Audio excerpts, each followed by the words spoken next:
pukul 17 waktu Indonesia Barat. Soal perjuangan ke pusat, apapun yang diminta oleh pemerintah Aceh, Lon sebagai wakil Aceh siap memperjuangkan. Saatnya kita dengarkan dan kita saksikan Lintas 17, informasi aktual dari seluruh penjuru Aceh. Kejaksaan Tinggi Aceh menuntut 40 orang bandar narkoba dengan ancaman hukuman mati. Kabupaten Aceh Singkil Provinsi Aceh dengan menyediakan anggaran sebesar 25 miliar rupiah. Inilah Lintas 17 bersama Korwil 17 Banda Aceh.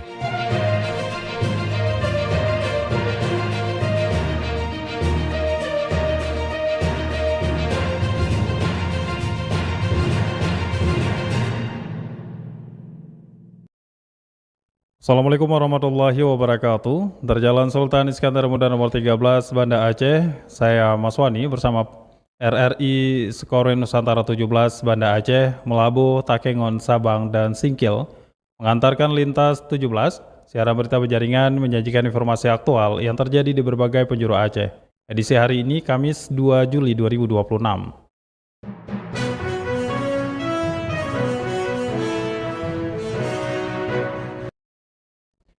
Berita utama yang dapat Anda simak sore ini diantaranya, pemerintah Aceh siapkan program bantuan biaya pendidikan yatim piatu.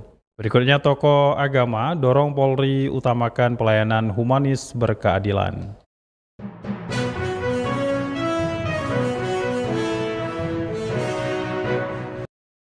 Siaran berita berjaringan ini dapat juga Anda akses melalui RRI Digital, serta turut disiarkan Radio Muna FM Subulu Salam, Merdu FM Pidi Jaya, Radio Sapa FM, Suara Bujang Salim Luk Semawe, Radio Asalam Uin Arendiri Darussalam Banda Aceh, Radio Suara Sabang, Radio Mutara FM PD, Radio Cempala Kuneng Aceh Timur, Radio Suluh Tamiang, serta dirilis RRI Radio Rimba Raya.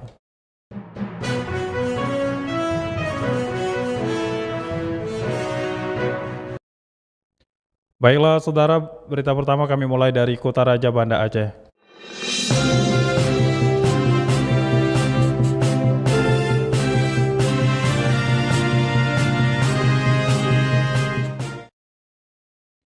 Pemerintah Aceh siapkan program bantuan biaya pendidikan bagi anak yatim dan piatu mulai jenjang SD hingga SMA sederajat. Selengkapnya dilaporkan Tisi Maulidia Putri.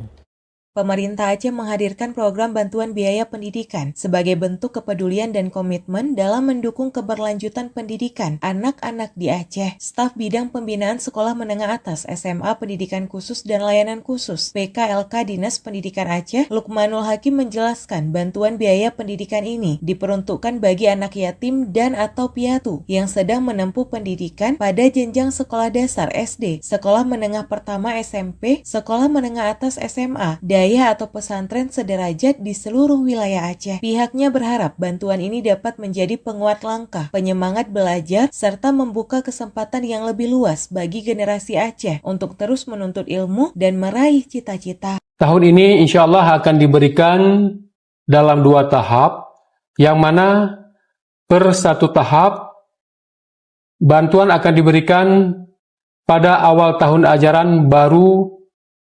2026-2027 untuk jenjang SD sederajat sebesar Rp600.000, jenjang SMP sederajat sebesar Rp900.000, dan jenjang SMA sederajat dan daya sebesar Rp1.200.000. Peran aktif semua pihak dapat mendukung pemenuhan hak atas pendidikan dan mampu mewujudkan pendidikan Aceh yang inklusif, berkualitas, serta berkeadilan. Dari Banda Aceh, Tisi Maulidia Putri melaporkan.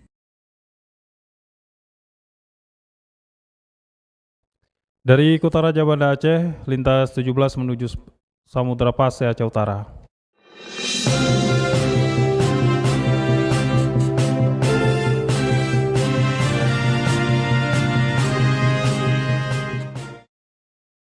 Tokoh agama dorong Polri utamakan pelayanan humanis berkeadilan. Informasi selengkapnya dilaporkan Anita Diana. Memperingati Hari Bayangkara ke-80, Sekretaris Umum Huda Tengku Haji Insinyur Mirja Gunawan mengajak Kepolisian Negara Republik Indonesia Polri untuk terus memperkuat pendekatan humanis dalam memberikan pelayanan kepada masyarakat. Menurutnya, di tengah tantangan sosial yang semakin kompleks, Polri dituntut tidak hanya tegas dalam menegakkan hukum, tetapi juga bijaksana, berempati, dan mengedepankan nilai-nilai kemanusiaan. Mirja menilai kehadiran Polri yang dekat dengan masyarakat akan mampu menghadirkan rasa aman, menumbuhkan kepercayaan, serta mempererat persaudaraan. Baginya, mengayomi masyarakat bukan sekedar menjalankan kewenangan negara, melainkan menghadirkan keadilan, kasih, dan keteladanan dalam setiap pengabdian. Ia berharap jajaran Polri khususnya di Kota Luk Semawe dan Kabupaten Aceh Utara terus menjaga integritas, profesionalisme, serta memberikan pelayanan yang cepat, ramah, dan bermartabat tanpa membeda-bedakan masyarakat. Ya, Ustadz Gunawan mengharapkan kepada Polri ke depan agar senantiasa menjadi institusi yang semakin dicintai masyarakat, karena ketulusan dalam mengabdi, keadilan dalam bertugas, serta kebijaksanaan dalam berkarya itu sangat perlu sekali, terutama untuk kita di Luk Semawe, kota kita tercinta. Semoga Polri, ada Polres Luk Semawe di sini juga, dan juga mungkin Polres Aceh Utara yang dekat dengan kita, terus mengedepankan pendekatan yang humanis, menguatkan integritas, menjaga profesionalitas, serta menghadirkan pelayanan yang cepat, ramah, dan bermartabat bagi seluruh warga bangsa, terutama kota Luk Semawe kita tercinta, tanpa membeda-bedakan sesama. Di tengah tantangan zaman yang semakin beragam, sekali lagi kami berharap Polri tetap menjadi pelindung yang menentamkan, pengayom yang menyejukkan, penegak hukum yang berkeadilan, serta perekat persatuan yang menjaga Indonesia tetap damai dan berjaya. Sebagai tokoh agama, kami juga berdoa semoga setiap langkah pengabdian Polri senantiasa berada dalam lindungan Allah dan diberikan kekuatan dalam bekerja, keikhlasan dalam melayani, keberanian dalam menegakkan kebenaran, serta keberkahan dalam setiap karya. Dirgahayu Bayangkara, teruslah mengabdi dengan hati. Karena pastinya kami berharap institusi Polri selalu ada dalam hati kita semua, para pendengar RRI dimanapun berada. Sebagai tokoh agama, Mirja juga mendoakan agar seluruh insan Bayangkara senantiasa berada dalam lindungan Allah Subhanahu wa Ta'ala, diberikan kekuatan, keikhlasan, keberanian, serta keberkahan dalam setiap langkah. Dirgahayu Bayangkara ke-80, teruslah mengabdi dengan hati, melayani dengan empati, dan menegakkan hukum dengan nurani, demi Indonesia yang aman, damai, dan sejahtera, pungkasnya. Dari Luk Semawe, Andita Diana melaporkan RRI terus mengudara untuk Indonesia. Anggota DPR RI asal Aceh, Haji Sudirman, memberikan apresiasi kepada masyarakat Kabupaten Bener Meriah atas aksi nekat dan gotong royong memperbaiki akses jembatan vital Enang-Enang di Kecamatan Pintu Rime Gayo yang rusak diterjang banjir. Selengkapnya dilaporkan Saifullah Nurdin.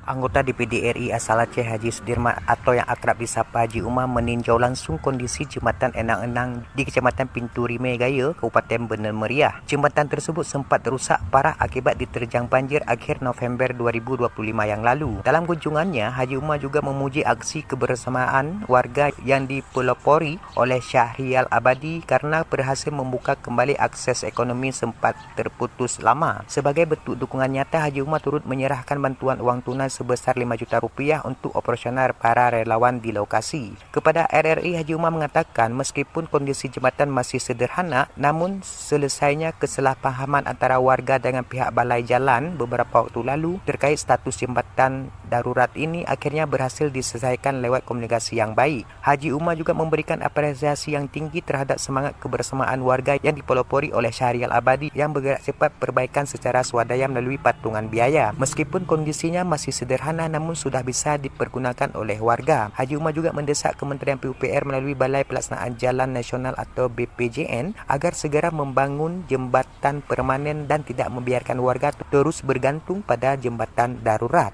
Pada beberapa hari yang lalu ada terjadi sedikit problem yang sampai ke telinga kita antara balai jalan dengan masyarakat. Tapi alhamdulillah hari ini sudah clear dan sudah selesai. Bahwa jalan atau jembatan Inang-Inang ini sudah roboh diterjang banjir beberapa waktu yang lalu, dan Pak Safrijal bersama teman-teman dan masyarakat lainnya menginisiasi jalan ini untuk diperbaiki atau jembatan ini untuk diperbaiki, patungan, urunan bersama masyarakat sehingga jembatan ini bisa dipergunakan. Inisiator pembangunan Syarial Abadi membeberkan warga sudah lelah menunggu tindakan dari pemerintah setelah jembatan utama tersebut putus total selama hampir 7 bulan. Jalur alternatif yang ada selain membuat ongkos transportasi membengkak juga sering membuat warga terjebak kemacetan parah hingga 3 jam. Hal inilah yang memicu warga untuk patungan biaya perbaikan jembatan darurat. Demikian Seplah Nurdin melaporkan. Dari Loksmawe kita menuju Melabuh.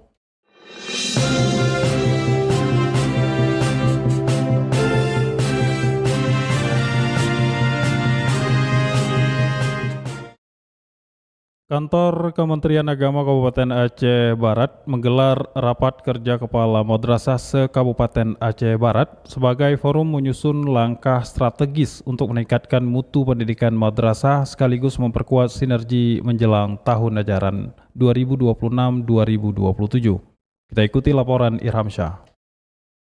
Menjelang dimulainya tahun ajaran 2026-2027, Kantor Kementerian Agama Kabupaten Aceh Barat menggelar rapat kerja Kepala Madrasah se-Kabupaten Aceh Barat di Aula Serbaguna Kemenak setempat Rabu pagi. Rapat kerja yang dibuka Kepala Kantor Kementerian Agama Aceh Barat, Dr. Tengku Haji Khairul Azhar, diikuti seluruh Kepala Madrasah Ibtidaiyah, Madrasah Sanawiyah, dan Madrasah Aliyah. Kegiatan ini menjadi forum evaluasi sekaligus penyusunan langkah strategis untuk meningkatkan mutu pendidikan madrasah di Aceh Barat. Kepala Panitia Pelaksana Suhadi mengatakan rapat kerja tersebut merupakan yang pertama sejak Khairul Azhar menjabat sebagai Kepala Kemenak Aceh Barat. Menurutnya kegiatan ini menjadi momentum untuk menyamakan persepsi terhadap visi dan misi kepemimpinan baru serta memperkuat koordinasi dengan seluruh kepala madrasah. Tujuan kita melaksanakan rapat koordinasi hari ini dalam rangka membangun sinergisitas di elemen leader semua. Jadi kita akan menyampaikan kepada seluruh kepala madrasah bahwa sesungguhnya di samping ada proses belajar mengajar di madrasah juga ada penerapan sistem manajemen kepemimpinan. Sehingga ke depan kita berharap seluruh kepala madrasah, guru itu akan melaksanakan kedisiplinan, kejujuran, keadilan dan rasa tanggung jawab bahwa sesungguhnya madrasah itu adalah sebuah tempat membangun karakter anak-anak bangsa. Itu. Selain itu, ia meminta seluruh kepala madrasah meningkatkan capaian akreditasi, memperkuat implementasi program One Data, meningkatkan disiplin kerja, serta menumbuhkan rasa memiliki terhadap lembaga. Ia berharap kepala madrasah mampu menjadi pionir di tengah masyarakat dalam mendukung berbagai program Kementerian Agama demi meningkatkan mutu pendidikan madrasah di Kabupaten Aceh Barat. Reporter RRI Melabuh Irham Syah melaporkan. Dari Loksmawe kita menuju ke dataran tinggi Tanokayo.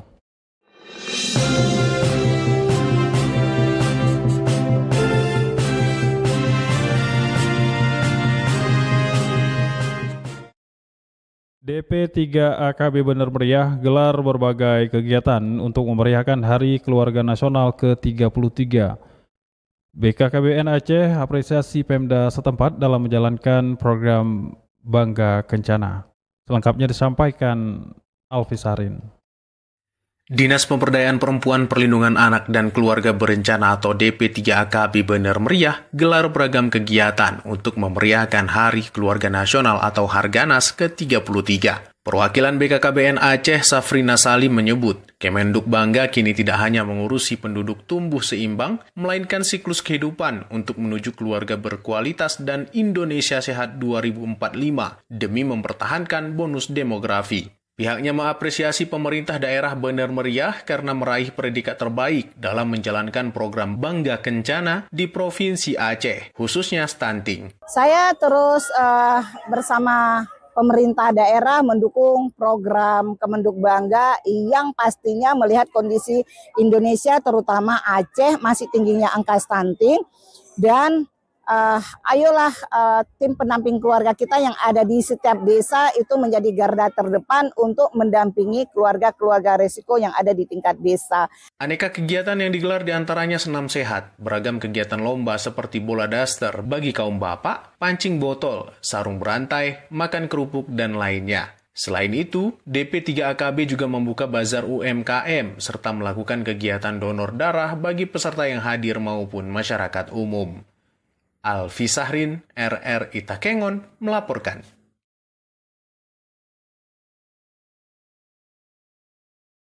Pembangunan hunian tetap atau HUNTAP bagi korban bencana hidrometeorologi di Kabupaten Bener Meriah mulai dibangun. Selengkapnya disampaikan Bambang Syahputra. Masyarakat terdampak bencana hidrometeorologi di Kabupaten Bener Meriah segera memiliki hunian tetap HUNTAP setelah pembangunan rumah bagi para penyintas resmi dimulai di Kampung Pantiraya, Kecamatan Wih Pesam. Pembangunan hunian tetap tersebut menjadi bagian dari percepatan rehabilitasi dan rekonstruksi pasca bencana yang dilakukan pemerintah Kabupaten Bener Meriah bersama Badan Nasional Penanggulangan Bencana BNPB. Program ini diharapkan dapat mengakhiri masa tinggal sementara warga terdampak dengan menyediakan rumah yang aman, layak, dan nyaman. Selain dimulainya pembangunan HUNTAP, pada kesempatan yang sama BNPB juga menyerahkan 1 unit kendaraan dapur umum lapangan untuk memperkuat kesiapsiagaan pemerintah Kabupaten Bener Meriah dalam menghadapi bencana dan kondisi darurat. Perwakilan BNPB Brigjen TNI Asep Dedi Darmadi mengatakan pembangunan hunian tetap dan penyerahan kendaraan dapur umum merupakan bentuk komitmen pemerintah dalam memberikan perlindungan sekaligus mempercepat pemulihan masyarakat pasca bencana. Menurutnya hunian tetap bukan sekedar tempat tinggal tetapi menjadi simbol dimulainya kembali kehidupan masyarakat secara aman, nyaman, dan produktif. Hadir bersama dalam acara peletakan batu pertama pembangunan HUNTAP di Kabupaten Bener Meriah. Sementara itu, Bupati Bener Meriah Tagor Abu Bakar mengatakan pembangunan hunian tetap merupakan bentuk tanggung jawab pemerintah dalam memastikan masyarakat terdampak bencana dapat kembali menjalani kehidupan secara normal. Menurut Tagor, pembangunan HUNTAP merupakan bagian penting dari upaya rehabilitasi dan rekonstruksi untuk memulihkan kualitas hidup masyarakat secara berkelanjutan. Sementara itu, kendaraan dapur umum lapangan yang diterima pemerintah Kabupaten Bener Meriah akan memperkuat kapasitas penanganan darurat khususnya dalam penyediaan makanan bagi masyarakat terdampak bencana. Bambang Syahputra, RRI Takengon, melaporkan. Anda sedang mendengarkan Lintas 17 dari Korwil 17 Banda Aceh.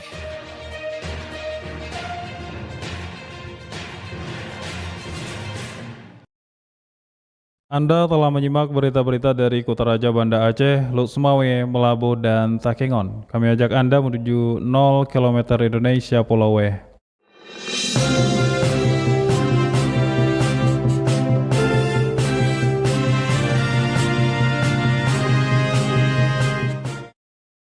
Dinas Pariwisata Kota Sabang menindaklanjuti keluhan wisatawan terkait dugaan pungutan liar di kawasan wisata Tepin Layu Gampong Iboy yang sempat viral di media sosial. Pemerintah menegaskan akan melakukan penertiban bersama pihak terkait untuk menjaga citra pariwisata Kota Sabang. Selengkapnya disampaikan Diah Novritaria. Pemerintah Kota Sabang melalui Dinas Pariwisata menegaskan tidak akan membiarkan adanya praktik pungutan di luar ketentuan di kawasan wisata, terutama di Tepin Laya Gampong Ibo yang menjadi salah satu destinasi unggulan. Kepala Bidang Destinasi Dinas Pariwisata Kota Sabang Zulfikar menjelaskan, pihaknya telah berkoordinasi dengan pemerintah Gampong dan pihak kepolisian untuk menindaklanjuti keluhan wisatawan terkait adanya dugaan pungutan liar di lokasi tersebut. Pemerintah menilai praktek yang mengatasnamakan aktivitas wisata namun tidak sesuai mekanisme resmi dapat merusak citra pariwisata Sabang dan menurunkan kepercayaan wisatawan terhadap destinasi di Pulau W. Kita langsung berkoordinasi dengan pihak Gecik Gampong untuk melakukan tindakan atas perbuatan mereka. Ya, karena kan memang SK petugas di lapangan itu diterbitkan oleh Gecik Gampong. Jadi dalam hal ini tentunya pihak Gecik lah yang bisa melakukan tindakan. Jadi kita hanya sebatas koordinasi atas kejadian-kejadian yang tidak mengenakkan di lapangan. Dinas Pariwisata menegaskan bahwa seluruh pungutan di kawasan wisata wajib memiliki dasar hukum yang jelas dan disertai karcis resmi yang diterbitkan pemerintah daerah, serta tidak boleh ada pungutan di luar ketentuan. Dana yang terkumpul tersebut menjadi bagian pendapatan asli daerah atau PAD Kota Sabang. Penerapan retribusi resmi saat ini hanya diterapkan di objek wisata Tepin Laye dan Benteng Anoitam, sesuai Kanun Pemerintah Kota Sabang nomor 1 tahun 2024. Selain dua objek wisata tersebut, terdapat sejumlah destinasi yang sedang populer di Sabang masih dikelola secara pribadi. Pemerintah Kota Sabang menghimbau wisatawan untuk tidak memberikan pembayaran tanpa karcis resmi dan segera melaporkan apabila menemukan dugaan pungutan di lapangan, serta mengajak seluruh pelaku wisata menjaga ketertiban demi mewujudkan pariwisata Sabang yang aman dan berkualitas. Diah Novritaria melaporkan. Dari 0 km Kota Sabang, kita menuju bumi Syekh Abdul Rauf As-Singkili.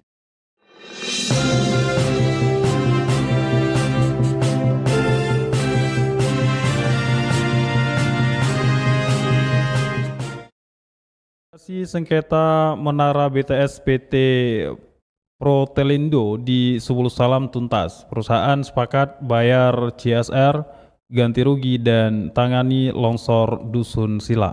Kita ikuti laporan Juprianto.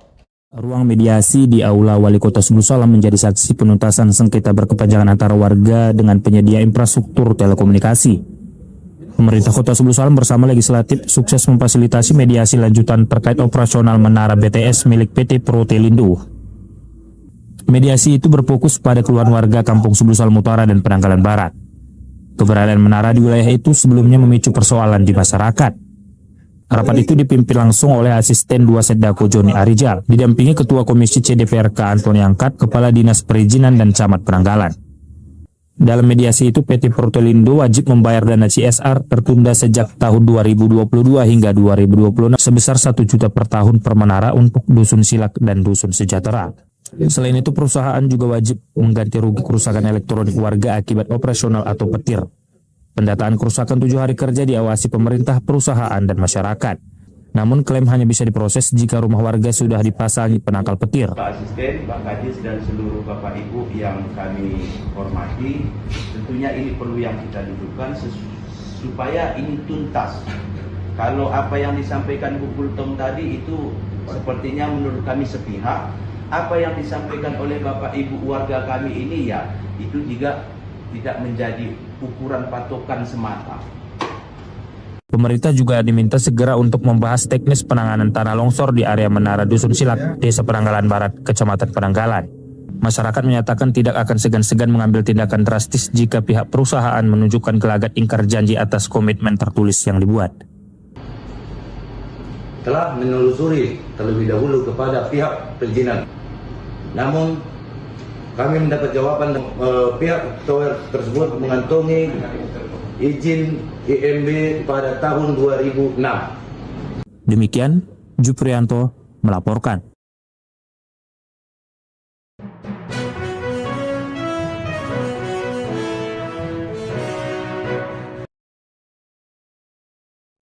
Dengan berakhirnya laporan tadi, berakhir sudah lintas 17 sore ini. Berita utama dari RRI sewilayah batas Selasar Korwil 17 Banda Aceh.